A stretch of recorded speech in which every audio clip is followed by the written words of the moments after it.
जय माता दी। स्वागत है आप सबका ब्रह्मांशी की कथा श्रृंखला में।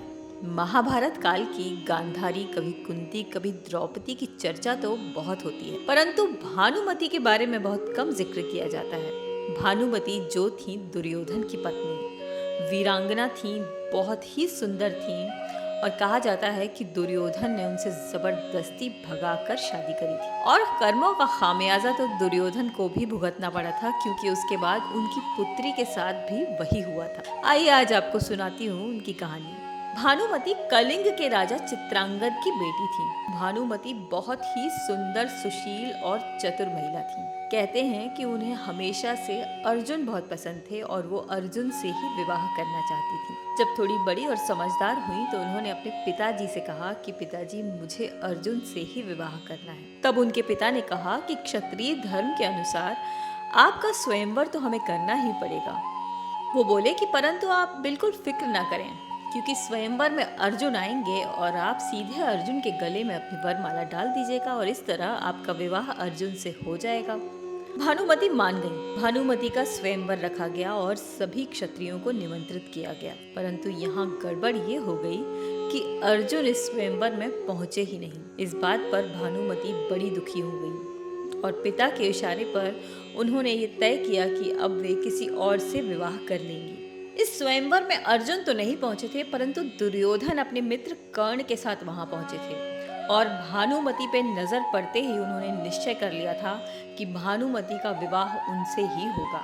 अब यहाँ भानुमति इस बात को निश्चित करके तो बैठ गई थी कि चलिए अब किसी और से विवाह कर लिया जाएगा, परंतु उन्होंने दुर्योधन पर ध्यान नहीं दिया। दुर्योधन के सामने से जब भानुमति गुजर गई और उन्होंने उसे माला नहीं पहनाई तो दुर्योधन आग बबूला हो गया।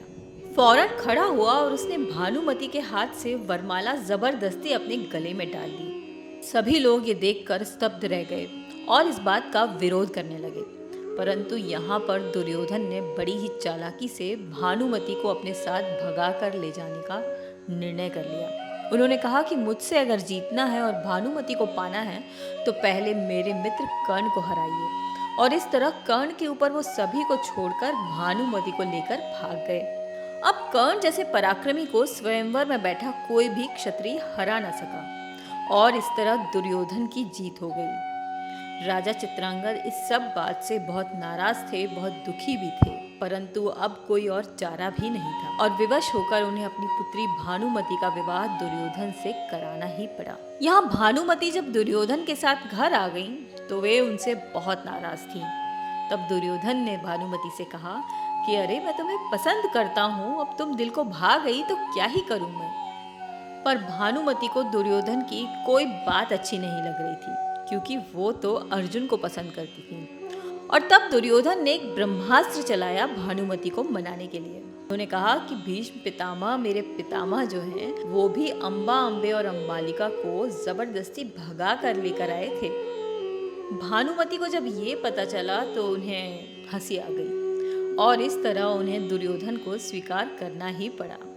धीरे धीरे दुर्योधन ने भानुमति का मन जीत लिया। समय काल में दुर्योधन और भानुमति को 2 जुड़वा बच्चे हुए, जिनमें से एक पुत्र था और एक पुत्री। भानुमति के पुत्र का नाम था लक्ष्मण और पुत्री का नाम था लक्ष्मणा। अपनी माँ की तरह ही लक्ष्मणा बेहद सुंदर और चतुर बालिका थी। वह बचपन से ही एक वीरांगना की भांति अपना जीवन जीती आई। जब वह बड़ी हुई तो एक मित्र के लिहाज से दुर्योधन ने लक्ष्मणा का विवाह कर्ण के पुत्र वृषसेन से कराने की योजना बनाई। लक्ष्मणा को भी वृषसेन पसंद थे और वे उनसे विवाह करने के लिए तैयार थीं। पर बात अब फिर से वहीं आकर अटक गई थी जहां भानुमति की अटकी हुई थी। कुरुवंश की गरिमा बनाए रखने के लिए दुर्योधन को अपनी पुत्री का स्वयंवर रचना ही पड़ा। हालांकि स्वयंवर में पहले से ही यह तय कर दिया गया था कि लक्ष्मणा किसे वरमाला पहनाएगी। योजना अनुसार दुर्योधन ने सभी क्षत्रियों को आमंत्रित किया, लेकिन दुर्योधन की योजना तब विफल हो गई जब कृष्णपुत्र साम ने जबरदस्ती लक्ष्मणा से विवाह कर लिया। उसने लक्ष्मणा का अपहरण कर उसी प्रकार सब कुछ किया जैसे कि दुर्योधन ने भानुमति के साथ किया था। तब गुस्साए दुर्योधन ने साम को कारागृह में डाल दिया। ये बात जब बलराम जी को पता चली, यानी कि साम के काका को पता चली, तो वे बहुत क्रोधित हो गए और उन्होंने तय किया कि अब वे दुर्योधन को छोड़ेंगे नहीं और वे भी गुस्साए हुए दुर्योधन के पास पहुंच गए उन पर प्रहार करने के लिए। यहाँ दुर्योधन को जब ये पता चला कि बलराम उनका काल बनकर गुस्से में यहाँ आए हैं तो उन्होंने अपनी पत्नी को सारी बात बताई, क्योंकि उनकी पत्नी भानुमति भी कृष्ण की बहुत बड़ी भक्त थी। और इस तरह इस गंभीर समस्या से निपटने के लिए दुर्योधन भानुमति को अपने साथ लेकर गए। यहाँ कहा जाता है कि भानुमति ने पूरी समझदारी के साथ बलराम जी के साथ बात करी और दोनों बच्चों के विवाह के लिए राजी हो गईं। और इस तरह पूरे विधि विधान के साथ दोनों बच्चों का विवाह संपन्न हुआ।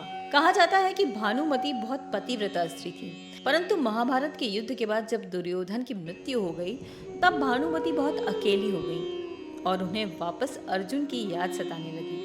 और कहते हैं कि उस समय भी कौरवों और पांडवों के बीच का झगड़ा और द्वेष समाप्त नहीं हुआ था और तब भानुमति ने एक ऐतिहासिक फैसला करने का निर्णय लिया। शांति के पश्चात उन्होंने अर्जुन के साथ पुनर्विवाह करने की इच्छा जाहिर करी। कहते हैं कि उस समय ऐसा नियम था कि विवाह करने से दो पक्षों के बीच का बैर समाप्त हो जाता है। भानुमति ने यह फैसला इसलिए सुनाया था क्योंकि सदा के लिए कौरवों और पांडवों का बैर समाप्त करना बहुत जरूरी था। ये युद्ध जो भयंकर नरसंहार लेकर आया था, वापस भविष्य में ऐसा कुछ ना हो, इसके लिए भानुमति को इससे अच्छा कोई सॉल्यूशन नहीं दिखाई दिया। अर्जुन को वो वैसे भी पसंद करती थी और इस तरह उन्होंने अर्जुन के सामने अपने विवाह का प्रस्ताव रखा। अर्जुन को भानुमति का यह प्रस्ताव पसंद आया और उन्होंने इसे स्वीकार कर लिया। इस तरह भानुमति उनकी 8वीं पत्नी बनी। कहा जाता है कि कौरवों और पांडवों के बीच का ये अद्भुत बैर केवल भानुमति ने ही दूर किया था और इसीलिए भानुमति पर यह कहावत कही गई, कहीं की ईंट कहीं का रोड़ा, भानुमति ने कुनबा जोड़ा। आप सबसे आग्रह है कि मेरे बनाए गए वीडियोस अपने अपनों के साथ ज़रूर शेयर करें, क्योंकि इसमें कहीं ना कहीं कुछ ना कुछ ज़रूरी जानकारी होती है जो उन्हें भी हेल्प करेगी। और साथ साथ मेरे चैनल को सब्सक्राइब ज़रूर कर लें।